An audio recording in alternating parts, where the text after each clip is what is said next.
you gotta really take that leap of faith, man. If you're trying to really do real estate, like, you know, it's like my wife had to take that same leap of faith. Like, she was working a job, working for a company, and that could be comfortable. It can feel like you're jumping off a cliff. Like, what if I fall? Because real estate, it's not a weekly check. It's not a weekly check in real estate. You might go 2-3 months and not get paid, not make any money. You know what I mean? But then you strike a deal and you make 30 or 40 grand. Every time I catch one, it's like, that's somebody's yearly salary. Every time I catch one. So I catch 3 in a month, that's 3 yearly salaries. That's 3 people's salary in a year that I just made. And that's how I look at it, you know what I mean? But a lot of people I know get in real estate and they just don't make it, you know what I mean? And I'll let her just kind of jump into, like, you know, the 5 deadliest things about flipping, you know what I mean? Because, like, flipping gets deadly, you know what I mean? And if you're not aware, and you're not conscious of, like, what you're doing, you will lose everything in real estate. For sure, you know what I mean? Yeah. I mean, I feel like one of the top 5 deadliest mistakes of flipping is not running real numbers. So that can be so deadly because there's a difference between facts, actual data, and speculating. A lot of people want to speculate, but you really have to dig into the data and see what actually happened. What did it actually sell for? And the only way to get that real data, the sold data, is you have to have access to MLS. So you have to have an agent or somebody who's licensed with the access to the MLS to really see what property sold for in Texas, since it's a non-disclosure state. I feel like the other thing is you can't fall in love with the property. I think falling in love with a flip is major, you know what I mean? People see it, and it might be in the right location. It might be like right downtown, right in 3rd Ward, right in East Downtown, right in Katy. And like, these are spots that are hot.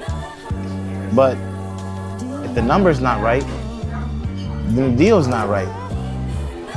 And that's the biggest thing in real estate, bro.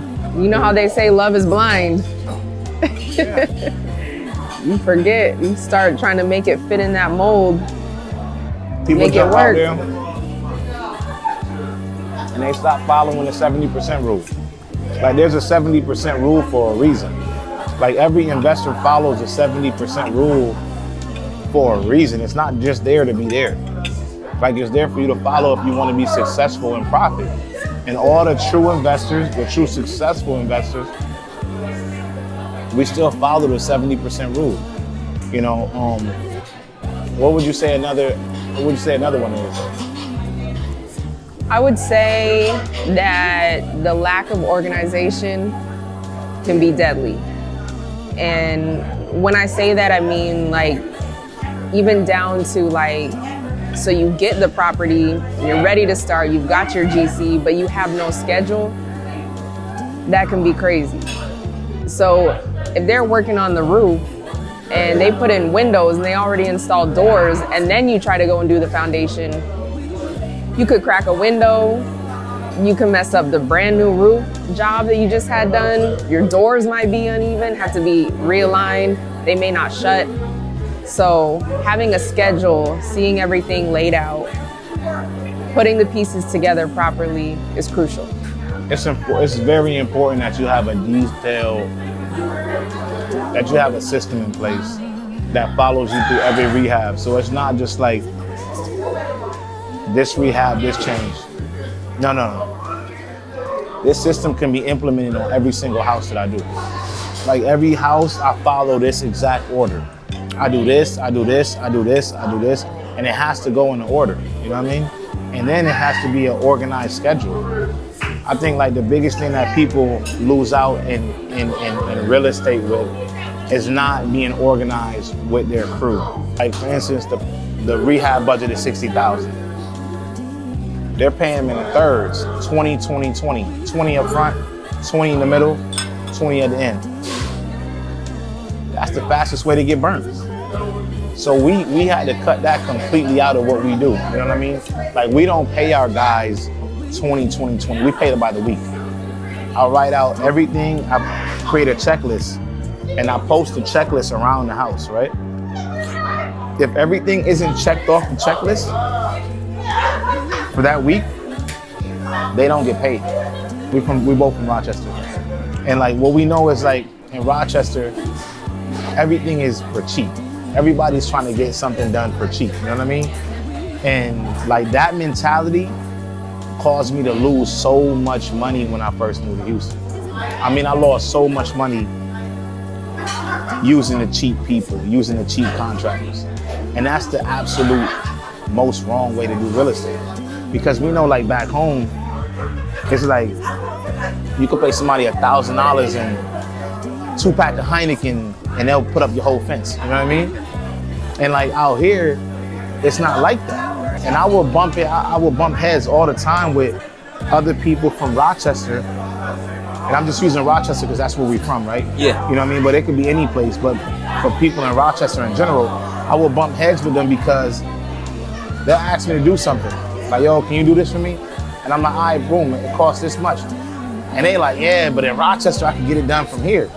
And that used to bother me, bro. Because I had to get to a point where I'm like, yo, listen, this ain't Rochester.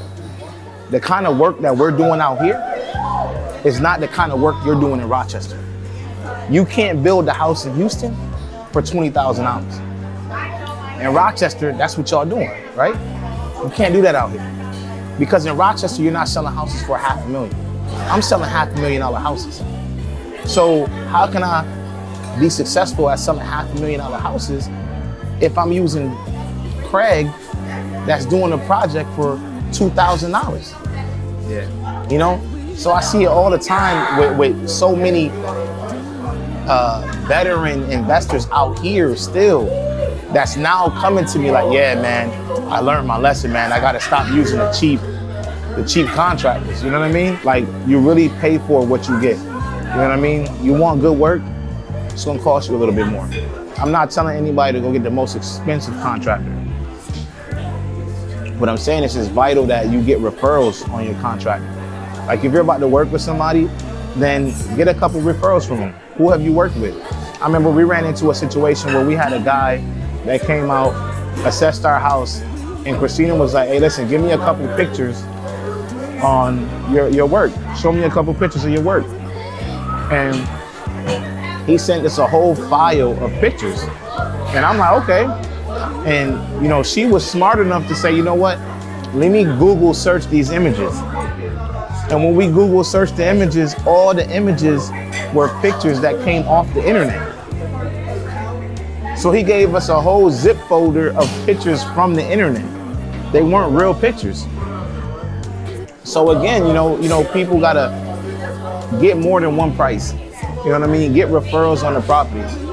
Another thing, you know, I feel like that people really get beat over the head is they allow their contractors to deal directly with the vendors.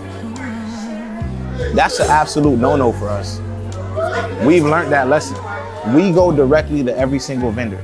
We go to the Home Depot, we go to the tile store, we deal directly with the granite, we go pick up our floors, we get our own lumber, windows, everything, roof, we deal direct with the vendor. You gotta stop letting the contractors go and deal directly with the vendor, because who's building a relationship? Contractor. The contractor. So by you constantly giving the money, and that's why I told you earlier about time. This game, if you were gonna part-time play in real estate, that is very hard. They like to lie and say, oh yeah, you can do this part-time. Unless you got a bulletproof team, this is not a part-time thing. For you to truly be successful in real estate, this has to be what you do all day long. Because if you're giving money to somebody else and letting them go get your materials, them pick out your product, them do this and do that, then you're losing, because they're building a relationship. So when they up and leave, and now you go to Home Depot and you're like, hey, I'm Daryl from Marketing Moguls. And they like, who the hell is Daryl? And you're like, oh, Tony. Yeah, but all your perks are under Tony. So you just spent $100,000 all year long, or $200,000, whatever you spent, and Tony got all the perks. If you don't start to get really in tune with how many gallons do it take to paint, these are things that you don't have to become a contractor, but you have to start to gain the general knowledge of real estate. How much gallons does it take to paint my house? Learn how to measure the floors. Christina goes and picks out all of our floors. She learned the measurements of the floor and how to measure the floor, so she picks out our floors. Our contractors don't really go pick up anything. They don't pick up anything. We've nipped that in the butt. Because, you know, take it from professionals who've lost hundreds of thousands of dollars.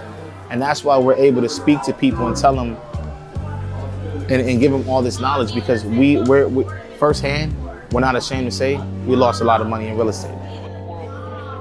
Lost a lot. Recklessly. You Unknowing, know what recklessly. I mean? But we've grown a lot to where we're far years beyond our time of your normal flipper that's our age.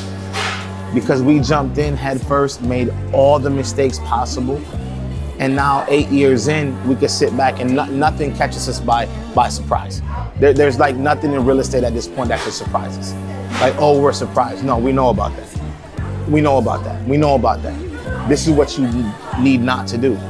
You know, so, you know, post-COVID, you know, it's funny that we're having this conversation now, because post-COVID, man, we watched so many people, because Christina's a realtor, get into real estate, and you know, prices were down. So many people got in during that time, and so many people companies have filed for bankruptcy, have closed down, and rehabbers will never, ever flip again.